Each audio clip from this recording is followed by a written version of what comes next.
আজকের রেসিপি বিশেষ করে তাদের জন্য যারা গরুর কলিজা খেতে ভালোবাসেন কিন্তু ঠিকমতো না রান্না হলে শক্ত হয়ে যাওয়ার জন্য ভয় পান।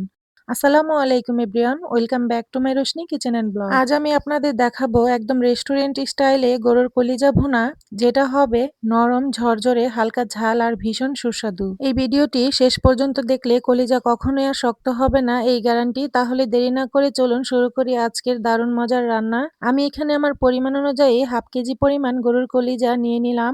একদম ফ্রেশ কলিজা নিয়েছি। কলিজাটাকে আমি একটি প্যানে পানি দিয়ে কিছুক্ষণের জন্য ঢাকনা দিয়ে ঢেকে একটু সেদ্ধ করে নেব।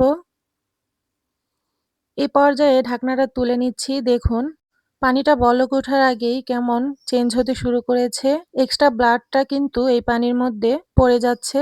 তো দেখুন, আমি আবারও ঢাকনা দিয়ে ঢেকে কলিজাটাকে বলক উঠিয়ে একটু নেড়েচেড়ে সিদ্ধ করে নিলাম। এ পর্যায়ে আপনারা একটু লক্ষ্য করলে দেখতে পাচ্ছেন প্যানের যে সাইডে কলিজার যে এক্সট্রা ব্লাডের ময়লাটা আছে সেটা কিন্তু সেদ্ধ করার ফলে বের হয়ে গেছে।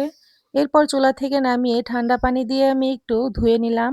কলিজার উপরের অংশে এরকম একটি রাবারি আবরণের মতো রয়েছে, সেটাকে আমি এক সাইড থেকে টান দিয়ে একটু ছাড়িয়ে নিচ্ছি। সবগুলোকে আমি একইভাবে ছাড়িয়ে তারপর কেটে নেব।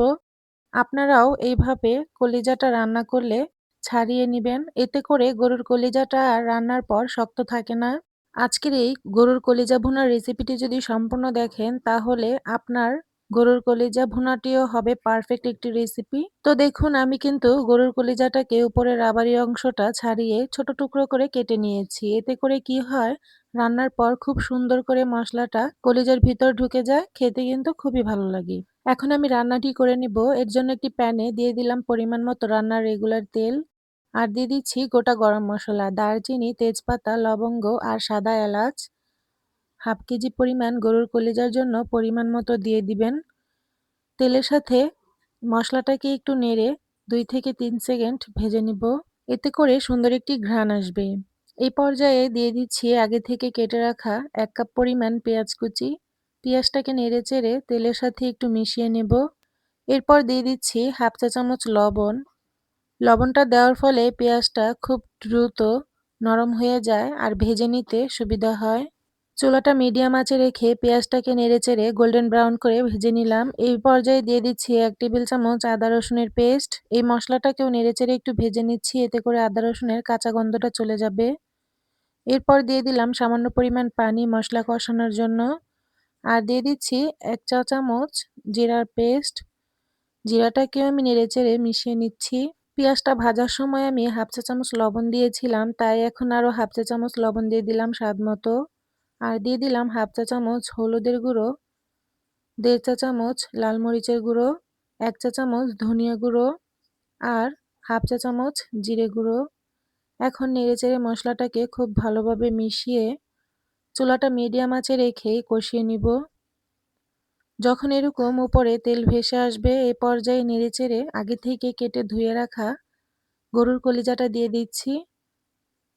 এরপর মশলার সাথে নেড়েচেড়ে কলিজাটাকেও আমি মিশিয়ে নিব।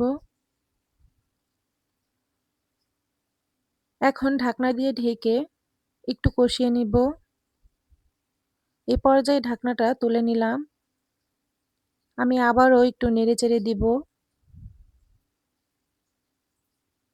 ভালোভাবে কষানোর জন্য আবারও ঢাকনা দিয়ে ঢেকে কষিয়ে নিব ভাজা ভাজা করে। এই পর্যায়ে দেখতেই পাচ্ছেন পানিটা টানিয়ে একদম ভাজা ভাজা করে কষিয়ে এসেছে। দিয়ে দিলাম ঝোলের জন্য পরিমাণ মতো পানি, 3টা কাঁচামরিচ মাঝখান থেকে কেটে। এরপর একটু নেড়ে মিশিয়ে ঢাকনা দিয়ে ঢেকে বলক উঠিয়ে নিব। বলক চলে আসছে, এখন আরেকটু নেড়ে দিচ্ছি। আবারও ঢাকনা দিয়ে ঢেকে ঝোলটাকে টানিয়ে নিব। ঢাকনাটা তুলে নিলাম। মাঝখানে কিন্তু আমি আরও 2 থেকে 3 বার নেড়ে দিয়েছিলাম। এ পর্যায়ে দেখতেই পাচ্ছেন রান্নাটা হয়ে এসেছে। দিয়ে দিলাম হাফ চা চামচ গরম মশলার গুঁড়ো। এখন নেড়েচেড়ে নামিয়ে নিলেই হয়ে যাবে আমাদের সুস্বাদু গরুর কলিজা ভুনা। আশা করি আমার আজকের রেসিপিটিও আপনাদের অনেক ভালো লেগেছে। যদি রেসিপিটি ভালো লেগে থাকে বাসায় একবার ট্রাই করতে পারেন। ইনশাল্লাহ অনেক ভালো লাগবে খেতে। রেসিপিটি ভালো লাগলে প্লিজ লাইক দিতে ভুলবেন না আর কমেন্ট করুন। ভিডিওটি শেয়ার করে নিত্য নতুন রান্নার রেসিপি পেতে চ্যানেলটি সাবস্ক্রাইব করে পাশেই থাকুন। আজকের মতো এখানেই বিদায় নিচ্ছি। আল্লাহর রহমতে সবাই সুস্থ ও ভালো থাকুন। আল্লাহ হাফেজ।